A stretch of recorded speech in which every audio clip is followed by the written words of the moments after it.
I've only ever been Black, so I've only heard. You can't compare. I've only heard of how nice it is on the other side.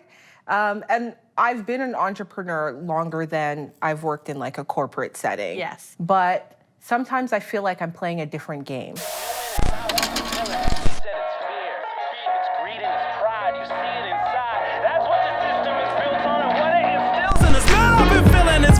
Honestly, the haters can hate. Just let the creators create and let the creator be judged. I mean, too many mistakes to be grudging. Besides, all of us lost without love. Cause maybe some never get woke, or tired of staying awake, or party all night, then distraught at the state of the day. Hi everyone, I'm Stacey Lee Kong, and this is Friday Talks, Not Bad for Some Immigrants, a video series about the immigrant experience and what that even means. And I am so excited to be here with Allison Hill. Yeah! The owner of Hill Studio, a salon and wellness hub for Black women in Toronto. Thank you for being here. Thanks for having me. Not bad for some immigrants. Right? I like that. Right. Thank you. Your approval means a lot to me, actually. Okay, tell me the story of Hill Studio. Oh, Jesus. How far back do you want to go? The beginning. Okay. I like an A to Z story. Okay. I think the most important thing for people to know about me is that I've been working since I was 6 years old.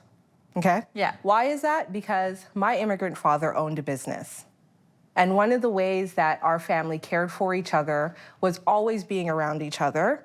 And my childcare was being at work for my father. Yeah. So it was very early in my life that I saw the entrepreneurial spirit, and I understood that the limits were actually only set by me. Right. Right? So I've always been interested in being an entrepreneur, in writing my own story and creating a type of career that I wanted to. But as you get older, those ideas kind of get snuffed out a little bit, right? By some of even the fears of our parents of like, you know, pick a stable job, do something that's going to work out for you in the long term, which I'm not going to lie, they weren't lying. No. And especially your parents that have a firsthand knowledge, and we're going to talk about this in a little while, but like the difficulties and the challenges of being an entrepreneur, which are exacerbated by being part of an immigrant community, like they know what they're talking about. They know what they're talking about. And to that point, my father came to this country 50 years ago with $50 in his pocket. Yeah. The things that they were up against then and the things that we're up against now are different, but a lot of those underlying currents remain the same. Right. Right? It's not as easy as they say. It's not as glamorous as they say. It's that. I feel like people talk about that it's not easy, but they talk about it in this way that feels very exciting. Yes. It's a story. Yes. And people like to talk about the victories. Yeah. And the victories only. And we don't typically like to share what's going on with us, especially when it is going on, right? Yeah. Everybody has that victory story of what comes out in the end. Yeah. But the darkness of what you go through in the day-to-day life, a lot of people aren't sharing that. Yes. And I think to that point, now I understand why my father and my mother encouraged me to find a stable job. But ultimately, what my parents encouraged me was to do work that I really cared about. Yeah. So if you can find that within a stable job, then do that. But if you cannot find that within that construct, you can still do the other thing, right? So you tried the stable job. So I tried the stable job, and I might try it again. I'm not even gonna front. That's okay, that's all right. It's a journey. It's a journey, but I went to school, I got a degree, I got a business degree. I worked in healthcare administration. I took the safe route, not because of my parents alone, but because when I thought of the examples of what a hairstylist looked like, when I thought of the examples of a successful hairstylist, especially one that looked like a Black woman, I didn't really see a lot that were living the lifestyle that I wanted to. So what brought you back to hair then? Well, hair never left me. I was always the girl that was doing hair in high school, cutting hair with paper scissors. My older sisters were really cool and I wanted to be around them, so I had to kind of figure out like how to do hair. What's your hand? To stay in the room and to hear the gossip. But I didn't have any really good examples of what a successful long-term career in hairstyling really looked like, especially as a Black woman. I saw a lot of women, like when my mom would go to the salons, they were always happy, they were always taking care of our community, but I didn't know what retirement looked like. I didn't know what work-life balance looked like. And to be frank, I didn't really see women in that field past the age of 50. I also kind of felt like being a hairstylist was a vain job to have. Why? I don't know. It didn't feel like when you think about like your life's purpose and like I wanted to do something that felt really meaningful. Yes. That would have a really big impact. And I didn't have, I guess, a strong enough scope of the impact of what being in the beauty industry is actually really like. Especially for Black women. Especially for Black women. So I kind of stayed away from it, and I took the healthcare route. I worked in healthcare for a few years, but I realized very quickly, if I have to do this for the next 50 years, it's not gonna happen. It's just not, it didn't make me happy. I wasn't fulfilled, and I couldn't see myself getting up every day and doing work for 8 hours a day that I didn't care about. Right. So I took the very risky risk at the time, and I decided to become a full-time hairstylist. And I remember my mom and dad having this conversation around me, like in my earshot, like talking about me, with you. A not classic. to me. Where Classic. my dad was talking about that stable job, right? And my mom's perspective was, whatever you're really good at, just do your best. All of those tropes around that stable job, you can find within your passion. So that was kind of the green light for me to try. It has been tough. My dad was not lying. My mom wasn't lying either, though. Yeah. And I think that's kind of the part about being an immigrant, I find, in this country. We're not allowed to take the same risks, right?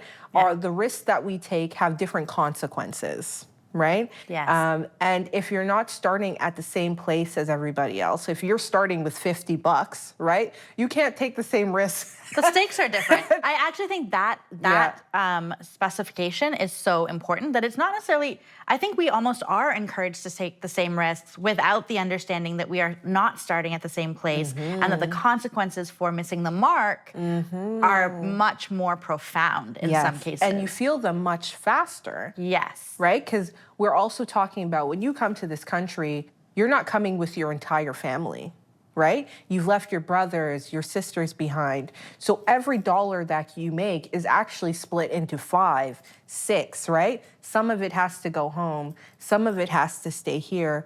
So our responsibilities, and we don't know this as children, but our responsibilities and the weight of those responsibilities really shape the decision-making that our parents have to make for us. And then that just filters back down to us. Yeah, because even if we're not necessarily sending money back home, the dollar is still getting split 5, 6, 7 ways. Correct. So I don't actually think I told you how I became an entrepreneur. No. No. In very classic Allison Hill fashion. Thank you. We didn't get Because there. you asked for the whole story. I did. This is all my fault. Before I took the leap to start my own business, I worked within other structures, right? Of course. So I got my license, I worked within a salon, and I built up my clientele. I watched, I learned, I took from examples from people around me, and then ultimately I outgrew the space. Right. I needed more, my clientele was needing more, and I wanted to have a bigger hand in the environment that was created. Yes. Right? So here's where we get to the Black woman thing. Yeah. So I came into the hair industry when a lot of Black women were fleeing salons, discovering through like chemical reactions, chemical burns, and those sort of things that these chemicals were actually, in fact, too harsh for them, and they wanted to return to a way that was gentler. Yeah. So because the salon industry was very focused on that, doing things quickly, getting a lot of people in at the same time, relaxers were something that was like, just going all the time. Now, mind you, I'm not anti-relaxer. Fair. Do what you need to do. I understand. But I came into the industry in a time where women were stepping away from that, and their relationships with how, especially Black business owners, were behaving in the salon industry was changing. Nobody wanted to spend Saturday morning to night in the salon. People were demanding a different experience. Yes. Right? And I found it hard to create those experiences in the environments that I was in. Okay, but I also want to pause here to think about, it's interesting to me that at the beginning you weren't sure about purpose and care and like the meaning of your job, but it's so obvious from the very beginning that purpose and care and meaning have been central to how you work. Absolutely. And I found that I had to infuse that. Right? Because you can take that approach. You can go in just for money and you can make a lot of it, money, right? sure, And of you can do course. that in any industry. But I think that is really what made the difference. That I was like, I could have also stayed in my corporate job and just made money. Yeah.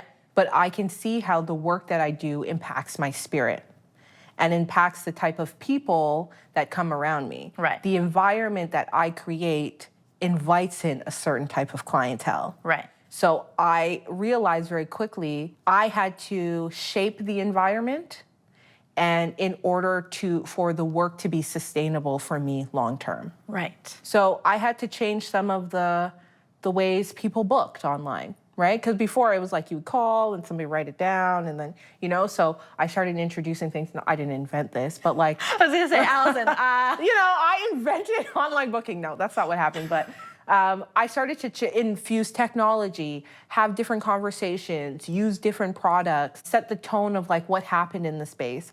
When I opened my salon, I decided you can't bring your children. Yeah. You can't bring your partner. Yes. This experience is for you, right? This is about you and your stylist. And a lot of people were like, that doesn't make sense. I need to bring my kids. But those sort of things change the environment for not just the person that's getting their hair done, but anybody that comes into the space. So all of those things were like a little bit different and I did get a little friction. But I think once people started to understand the vision of the experience that I was trying to create, the type of conversations, the type of calm, the type of exchange that you can have in spaces that are curated properly, women started to buy into that. And they were like, oh, this is a client experience I was looking for. And I think one of the really special things about Hill is the type of conversations that I'm able to have with my clients. Yeah. Because, I know this. Right? I know because I'm often in them. And because it's just you and me. Yeah. Right? You're not running behind somebody. There's not music blasting. You're not worried about who's coming into the space. And that's one of the things that everybody loves about salons. Like that therapy, that like exchange that you can have with your stylist. That real human connection. The real human connection. Yeah. And I think especially for Black women, there's not a lot of spaces where we go and we're seen and we're heard and we're the priority and people are making sure that we are well. Yeah. Right? So I wanted to make sure that, yes, hair is important, but that aspect of it is always infused into the experience. Right. And I think that's what makes Hill specifically very special. And that's why when we started to do wellness experiences, it made sense. And that's what I was going to say is the through line to wellness is like very clear. Right. But the other part, and we've had so many conversations about this, it's not just that it made sense for you from a brand perspective or from a mission perspective. It also made sense because there weren't places for you. Right? Okay. Right? So I'll tell you how it happened. So what I would hear often is women would come in and say, this is actually like therapy for me. This is the only place where I'm like seen and heard, where there's like silence and understanding.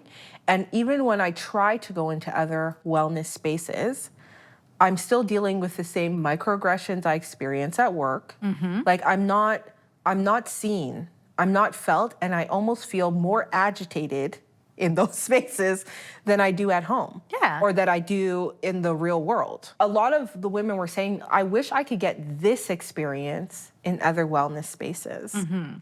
And then I had a lot of clients who were working in those wellness spaces, right? And they would say, I'm only called on during Black History Month. I'm only called on when they want something urban.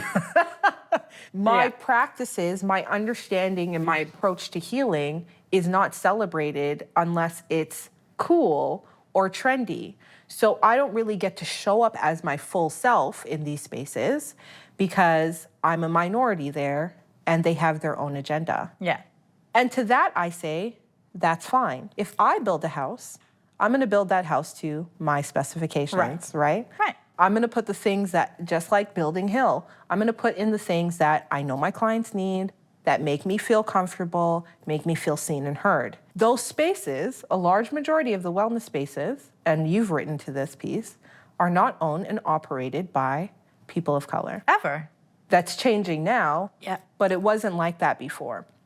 So because we are not building the house is not built to our specifications, and hence it does not feel comfortable. Right. So for me, I saw it as an opportunity, and this was always something that I always wanted the space to be multifunctional. I always wanted Hill to be more than just hair, and that's why our slogan is good energy, good hair, because all of it encompasses our health. Yeah. Right? So when those opportunities started to present themselves, I was like, oh, I have the wellness practitioners, and I have the audience, and I have the space, right? Which is key. Which is key. So that's how it kind of all came together. And I think the pandemic really shoved it into overdrive, because for the first time, a lot of us had the opportunity to like really evaluate what was going on in our lives, because we had those breaks. Yes. And that silence. And folks realized, like, I can't keep going through life on autopilot. No. Like, I need to address what's going on with my health. I need to address what's going on with my mental health. And I need to find a community where that's normalized, right? And that's what I love about Hill's Wellness Initiatives. You can get together with your friends and party and drink and all that stuff. And that's cool too, because we like to get down. I'm not above it. No. But where are the places where you can get together with the people you love, like-minded folks, and actually be well? And it not be about what you're wearing, or if you're a boss, or showing up perfectly. And it's really about, like, how are you feeling? What's going on in your life? Who is filling you up? Who is seeing you? Who can look at you and understand what's happening without you having to open your mouth? Who understands the impact of those microaggressions? Who understands the impact of working really hard and being like, thanks, girl, and then they give it to the other person? Like, who are the people that can appreciate that in your life? And how can we come together as a community and not necessarily solve the problems, but reinforce each other so that we can go back out into the world and figure out what to do with ourselves? So that's what Hill Wellness is about, and that's how you kind of got there. That's how I got here. And I think the example of watching my father work specifically through the things that were, I'm going to get emotional, very challenging. It's a lot of hard work to live out your dream. Yeah, it's just a lot of hard work. It's a lot of hard work. And there's a lot of people telling you you can't, or you shouldn't do it this way, or this is not for you. So much has changed around people's mindsets, around the things they prioritize, the way money moves through the world. Girl. Talk about it, right? Girl. So a lot of the business practices, a lot of the wiggle room that entrepreneurs had before, we're all feeling the pinch, right? And not just entrepreneurs, but like everybody is feeling the pinch, right? So it is starting to trickle down to the rest of us, all of us. Yeah. But I know for a while people have been talking about like, oh, we're going into a recession, we're going into recession. Ask an entrepreneur. We've been in a recession for the past 3 or 4 years now. Yeah. And I think there was this idea, this promise that things would go back to normal, right? Or we were all holding on to this idea that things would go back to normal. But the world has changed, right? So we're operating in a different space now.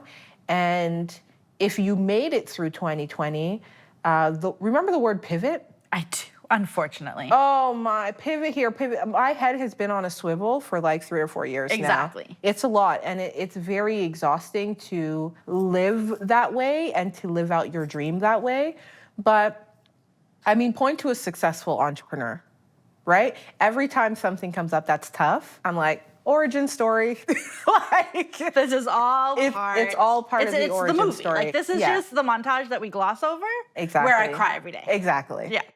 But I do want to sort of dig into the idea of, like, entrepreneurship is challenging. No matter what, it's challenging. Correct. But when you are part of a racialized group, when you're a Black woman, when you're part of an immigrant community, the challenges feel like so much more complicated and profound.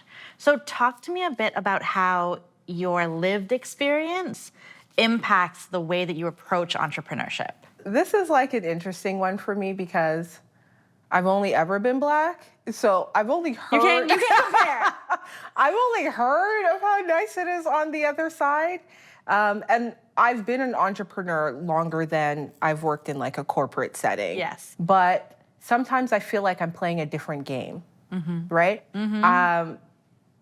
Sometimes when I look at my counterparts and the amount of financial support that they have or like those sort of things, I'm like, oh, wait a minute. We're not starting at the same spot, are we? Like there's so many contrasting differences in the amount of things that are within the basket that I get to choose from when I look at my counterparts. Yeah. But then I'm like, oh, there's things in my basket that they don't have, right? So it's a tricky one. It's a tricky one because there are some advantages that I feel like when I look around, I see other people have. But I don't know that that's specific to the immigrant experience. Yeah. Right? Because I would love to have come from a situation where my parents could have given me X amount of dollars to start my business. Some seed money. Right? A small $1 million seed money. Right? Gift. But I can say that I have friends whose parents are immigrants who were able to start them out that way. Yeah. Right? And I think sometimes that there is this picture drawn of like, we are starting so far back, right? Like we're so far behind the ball. And yes, there are definitely some things that you're like, wait a minute, we're not playing the same game. But not everybody is struggling. Yeah. It's not poverty. Well, the idea, even like your dad literally came with $50 in his pocket. Correct. But not everybody's dad did. Correct. But that is the dominant narrative of what it means to be an immigrant. And that's part of what I want to kind of unpack. Yes, because that story sells. Yeah. The idea that my family has all this land in the Caribbean, right? Okay. We go home to beautiful places, right? Where we have lots of community support. Those aren't the stories that people really want to tell. No. They want to tell the stories of you came back here with a little stick on your back and you've been struggling the whole time. We come from not everybody, but we come from very rich communities, right? Communities that are filled with support, that are filled with love. What I love about our generation is that we've taken the hard work and some of the struggles that we've seen our parents deal with, and we've mixed it with the advantages of this country. Right. We've mixed it with knowing our rights. We've mixed it with talking up in a way that our parents didn't necessarily feel like they could have, right? No. We've created communities of education, financial support, where we can help each other. We know that it's different if you go into a bank or if you ask for a loan or even those sort of jobs you feel like you should have gotten that maybe you were passed over. We've all been passed over for jobs that we should have gotten. Absolutely. But now we're smarter. So we're like, I'm going to start Friday things, right? I'm going to go out and I'm going to find people within my community that have the skill sets, that have gone to university. I'm going to employ them. I'm going to make that difference. So I feel like that's what's really exciting about our generation, because we've decided we're not taking it anymore, right? And we don't need these narratives of like struggling. No. Right? Because yes, sometimes we are struggling. Yeah, it's not to say we're trying to pretend we're not struggling. Right. But we don't actually have to only be our struggle. Exactly. And I feel like our generation is really changing that. And I know my friends' kids, I'm like, you guys are doing good. Already, I know. So I already feel like we are already destructing or tearing apart that narrative. Yeah. So that leads me into kind of the last thing I want to talk about, which is why do you keep doing this work? And I know. You might look for the full-time job at some point. There's no shame in that. But obviously, building Hill is really important to you, not just professionally, but also spiritually and from a community perspective. Yeah. And it is hard to do this job, even though we have advantages that our parents did not have, even though we have resources that our parents did not have, even though we have resources that other people may not have. It's not like this is an easy way of making a living. No. So why continue? This is a good question, Stacey. Why continue? Because it's on my heart. Because I know how it feels on the other side of it. I just have this foundational belief that it's gonna work out.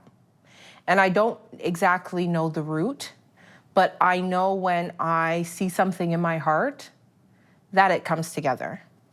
And I know that ultimately the only person that can really jack me up is me. I believe in God. And I believe that I'm not out here by myself doing it. So although it might become challenging, I have yet to meet a successful person that I admire who it was easy for the whole way. I think that those are just the realities. So if I am having a hard time, it's par for the course. And it's my responsibility to look around and say, what in this situation am I supposed to be learning from? What is getting in the way for me to get to the next level? That's my responsibility, especially if it's the same problem coming back in different forms. Yeah. Yes. Right? Oh, God. So I feel like I feel like you're yelling at me right now. I think in order to be an entrepreneur, especially in a time where things are changing in the way that they are, you have to be very reflective of what personal habits and how is your mind set up to either encourage you or to throw you off your path. Yes. Right? So that's what I'm working on. And I just believe, people know this, but maybe some people don't. Hill is named after my mom. I don't know if I purposely put that pressure on myself. But you did put that pressure on yourself. But I did put that pressure on myself. And for that reason, I can't slip. I agree with all of that, and I think that is also powerful. A thing that I've been thinking a lot is how often I need a really well thought out argument for why I want to do something, and how it's so hard for me to just say because I want to. Period. It's available. Yeah. There's so many things that we just don't, we haven't seen, so we don't believe. But the successful stories that I hear so often are because people decided not to give up. And when I think back to even this moment sitting with you here right now, I remember when this was an idea. I remember when this wasn't even an idea. When we couldn't even conceive of this. This is what I'm saying, right? So every once in a while, I have to remind myself, what goals did I set for myself that I've already achieved, that I haven't given myself accolades for? And then in those moments, be like, okay, what do you want to do next? Yes.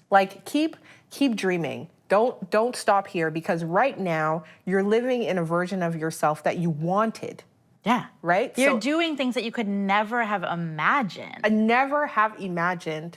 So and I know that enjoy sounds it. trite. Exactly. I get it, but literally, when we were on Mendelssohn Avenue. Correct. With my Alcatel phone. With your Alcatel phone. Forgive the self-indulgence here, but what are we doing? Correct. To be sitting here on set with you, we are literally living within a dream. So who am I to tell myself that what I have in mind in the next 10 years is not achievable? Exactly. That's just stupid. It's just stupid. Not bad for some immigrants. Literally. All right, Allison Hill, where can people find you? You can find me in your dreams. Your dreams, my dreams. My business is called Hill Studio. You can find me at Hill Studio Wellness. Thank you so much. And thank you everyone for watching. If you would like to comment, and subscribe, I would personally be really into that. And if you'd like more Friday in your life, you can follow Friday Things at _Friday Things on Instagram, or go to www.fridaythings.com/subscribe to sign up for the newsletter. Thank you. Get it, got it, good. Get it, got it, good. Get it, get it, got it, good. Get it, got it, good. Get it, got it, good. Get it, got it. I'm talking about ways we can elevate. Stepping up, staring, we escalate. Don't try to separate, we'll get together and celebrate. I can do everything, I just don't hesitate. I can do anything. Allow me to demonstrate. I just can't wait, I just cannot be me. I just can't go back.